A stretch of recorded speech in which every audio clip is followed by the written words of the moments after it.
Hi, I'm Sheree Coulter here with this week's Life and Liberty Brief, the first of 2025.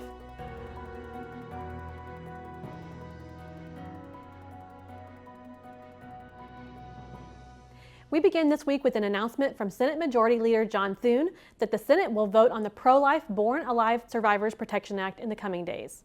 Senator Thune had this to say in a floor speech last week. As thousands of pro-life Americans come to Washington for the 52nd annual March for Life, we'll take up the Born Alive Abortion Survivors Protection Act.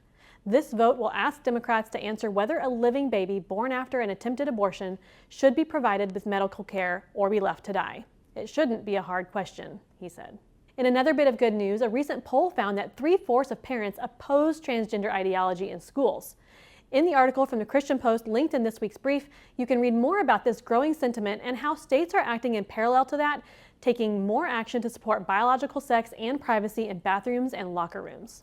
In fact, in this next article from the Washington Stand, Governor Mike DeWine in Ohio just signed a Parents' Bill of Rights, perhaps to avoid having another veto overridden by the conservative Republican legislature there. Through this legislation, teachers will no longer be able to socially transition children or present sexually explicit content to minors.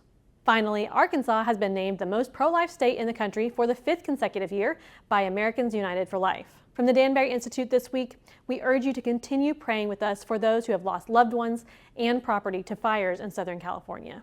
Also, if you're not already aware, our team has been circulating an open letter in the past 2 weeks calling for the removal of photos of naked children in an art exhibit in Fort Worth. After gaining about 2,000 signatures supporting this open letter, we have now learned that local law enforcement have obtained and executed a warrant for the pornographic images, and that those will not be viewable to the public while this investigation is ongoing. We thank each of you who have signed our letter and left us your comments about this disturbing display. If you would still like to sign, you can do that at danburyinstitute.org/museum. Thank you for taking the time to watch this Life and Liberty Brief.